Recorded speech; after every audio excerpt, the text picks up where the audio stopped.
When I first started teaching sign language, my focus was all on teaching people to communicate with the deaf and hard of hearing community. But the more I taught and the more people I worked with, I started to see that there was a whole other community of people that could benefit from signing. I started working with a family, and they have a young boy named Sam, and he has autism. And when I started working with their family, they were so limited on their ability to communicate with him. He had to use this little computer, and in each word, he had to find the key, or if he wanted to spell a word out, he had to find each individual letter, and communication was slow and frustrating. And he had so much on his mind, so much he wanted to say. What inspired your family to learn sign language? What was the initial thing that made you think, let's do this. This could be good for our family?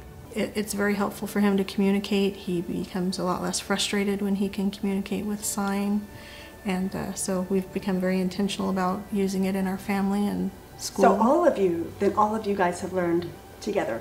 Correct. Mm-hmm. So he can communicate with both of you? Yes. And other people also, like at school, and other people in your, like caregivers, and have also started learning some signs as well? Yes, yeah. Our family. Mm-hmm.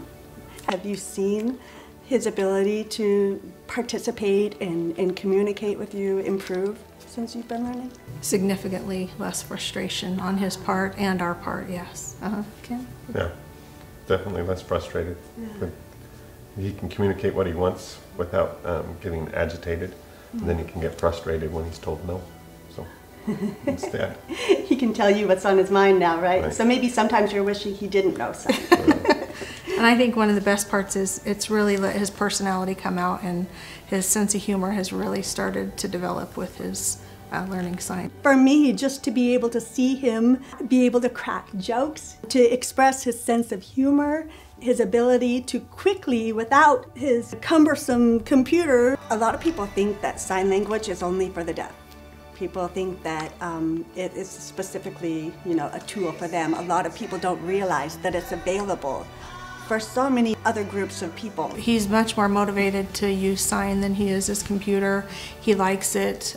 He's interested in it. He likes to learn new sign, and he's definitely faster at learning it than we are. When they incorporated sign language and offered that as a communication tool, his ability to communicate jumped 2 grade levels in less than a year. The people that had known him from when he was a very small child were astonished. In his most recent evaluation from his speech therapist, and he's seen the same speech therapist for the last 10 years, receptively he demonstrated a little over a 2-year improvement in his last assessment, and expressively almost a year improvement, which is a huge gain for him. I really believe, and so does she, that it's because of his increased sign language abilities that he's able to understand better and communicate better. So if you hadn't discovered sign language, where do you think his communication abilities and skills would be today? Probably to a 1st or 2nd grade level.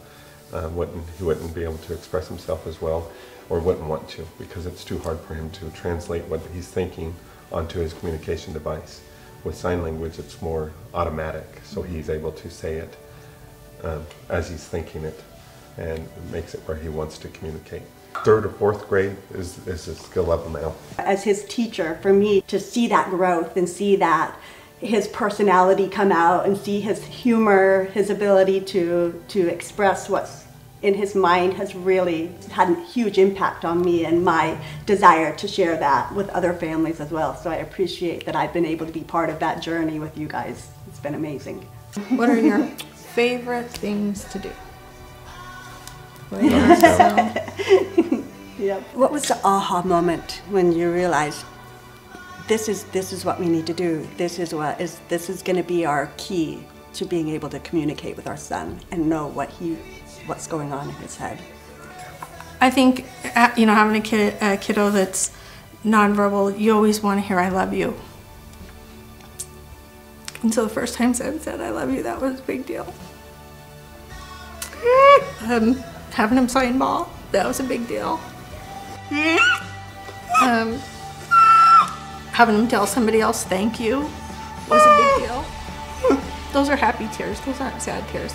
Those are happy tears. Those are good things that happen. Yeah, things that make me smile just like you are. And just seeing his personality come out when he tells jokes and when he laughs.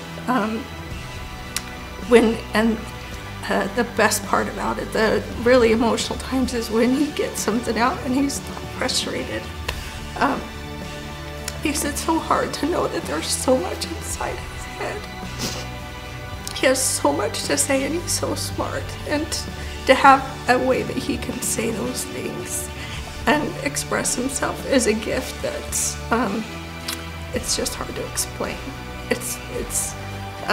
There's no way to tell you how much we appreciate what you do, and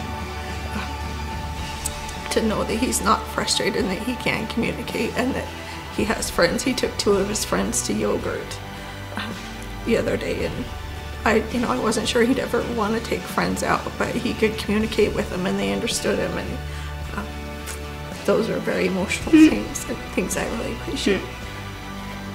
Remember when you took Layla and Taylor to frozen yogurt? That was fun. And I like it when you tell me, I love you, Mom. And when his mother told me that he was able to tell her for the first time through sign language that he loved her, I think that's really when it hit me that sign language is not being offered to some of the people who need it the most.